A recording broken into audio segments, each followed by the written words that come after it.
Actually, hinihintay ho namin hanggang 12 midnight. Itong pag-submit sa amin, pagbigay ni Congressman Pido Garbin ng kanyang resignation, kami lahat ay nabigla. Sapagkat ang usapan nga, kausap natin yung chair ng ethics na by tomorrow ay address na ng kanyang committee. At ang next step namin ay sana i-suspend namin si Congressman Saldico.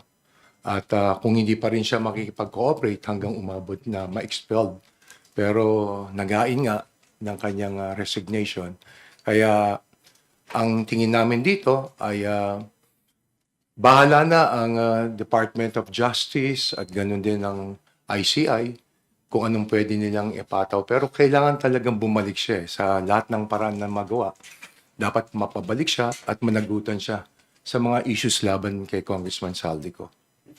Magandang gabi po. Kaninang umaga nagkaroon po ng meeting ang Committee on Ethics at tinalakay po namin ang bawat kaso na nakasampa po sa aming committee at kabilang na po dito ang kaso ni former Congressman Zaldico.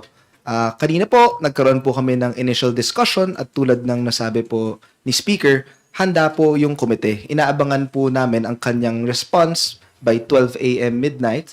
And kanina po, naka-receive po kami ng letter kung saan ipinapahatid niya ang kanyang resignation. Mariz Umali po, GMA News, GMA Integrated News.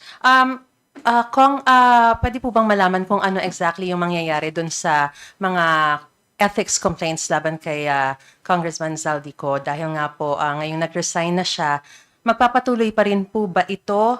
You mentioned, Kong, kanina, Speaker, that it will all depend on the Department of Justice already or the ICI. Ibig sabihin po ba nito, wala nang hold ang Committee on Ethics sa kanya? Yeah, since nag-resign na si Congressman Saldico, wala nang karapatan ang Kongreso para maimbitahan siya at maanyayahan para umattend sa Committee ng Ethics. Yes. Thank you, Ma'am Marie, sa inyong katanungan. Ayon po sa Section 2 ng Internal Rules ng Committee on Ethics, the Committee on Ethics has jurisdiction over duties, conducts, immunities, rights, as well as the reputation and integrity of the House and any of its members. Since naipahatid na po ni former Congressman Ko ang kanyang resignation, in effect, nawalan po ng jurisdiction ng Committee on Ethics. Kaso lang po, kahit na wala ng jurisdiction ang Committee on Ethics, hinihikayat rin po sana namin na harapin po niya ang mga kasong hinaharap niya dahil serious po ang mga allegations na ito. Wala pa po ni isa sa inyo na nakausap siya even over the phone, where he is, his whereabouts? Wala po. Wala. But you've tried to connect to him? Sinubukan namin through Congressman Pido Garbin na kung maaari makipag-communicate sa amin at malaman namin kasi nagbigay siya ng mga sulat sa amin na sinasabi niya na may mga medical reason na kung bakit hindi siya makauwi.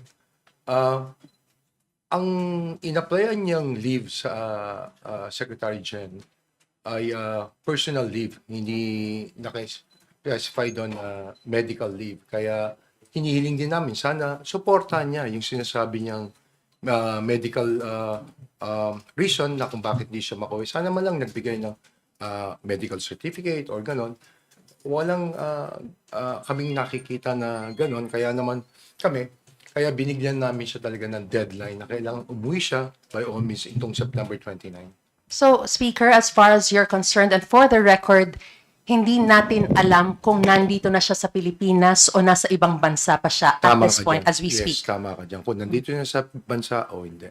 And we can check naman kung meron na sa entry sa immigration kung nakapasok siya sa ating bansa. And based on your checking, wala pa? Wala pa naman. Wala pang pumapasok dito sa bansa na Zaldico.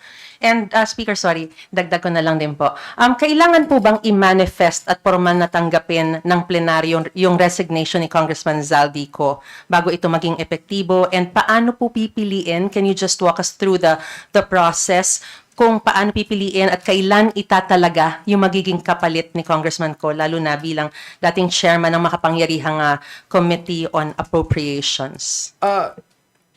kung itatalaga tungkol sa chairmanship ng appropriation, alam naman natin na meron tayong bagong chairperson ng committee ng appropriation, si Congresswoman Mika Swansing.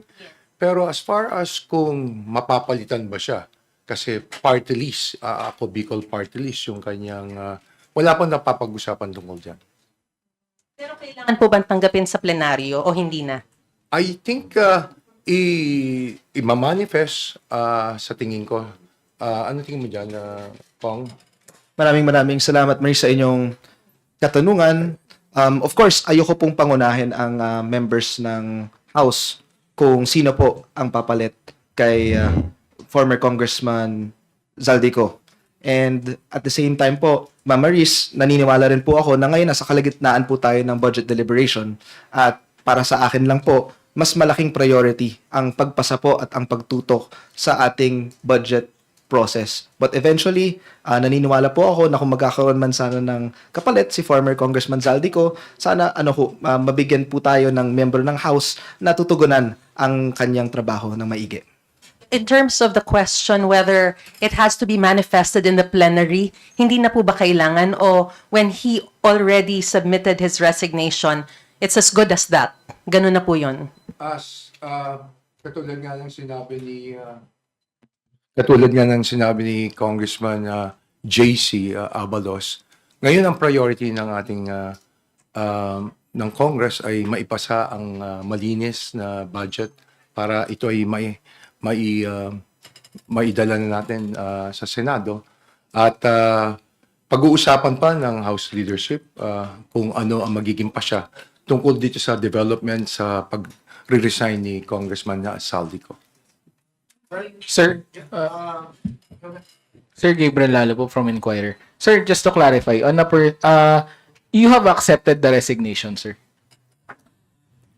Yes, tinanggap namin yung kanyang resignation. Kaya nga, kailangan mapag-usapan ng House leadership kung paano ma-address properly yung kanyang resignation. Sir, on a personal... Ay, sige. In addition po sa sagot po ng ating speaker, nakalagay rin po sa ating konstitusyon na pinagbabawal ang involuntary servitude. So kung meron po tayong member ng House na tingin po niya, ayaw na niya magsilbi bilang katawan ng Kongreso, wala pong pumipigil sa kanya sa paghintulot sa kanyang trabaho kung ayaw na niya. Sir, on a personal note, did you feel na parang it's an evasion of accountability or a call or the House's call for accountability? Saka sir, paharap na lang daw po sa camera pagsasagot. Thank you, sir. Para sa akin po, yung evasion po of accountability, wala naman yan kung miyembro ka ng House o hindi. Because in any case, the Committee on Ethics is not the only area for recourse or justice. In any case, anyone can still file a civil or criminal case against any member or against any former member of the House of Representatives. Kaya kahit na nag-resign si former Congressman Zaldico, that doesn't exempt him from accountability. Ay, Hindi ko napakinggan. Sir, Senator Escudero said today, former Speaker Martin Romualdez po, dangled public funds to gather support for the impeachment of the Vice President among House members daw po. I understand you belong to the signatories of the impeachment complaint. How do you respond to such accusation na nakakuha lang ng support yung impeachment because the former Speaker induced money? How do you respond to that? Una, hindi ako kasama dun sa 19th Congress. Maybe si Kong JC. Yes, paano niyo po ba linawan ang inyong katanungan po? Sabi po ni Senator Escudero, former Speaker Romualdez po, yung for later release funds, nangako daw po siya nun sa mga chairman ng impeachment complaint laban kay Vice President Duterte. So, how do you respond to that as one of those who signed on the impeachment complaint? Sa lahat ng mga bagay na ginagawa po namin bilang isang mambabatas, meron pong presumption of regularity.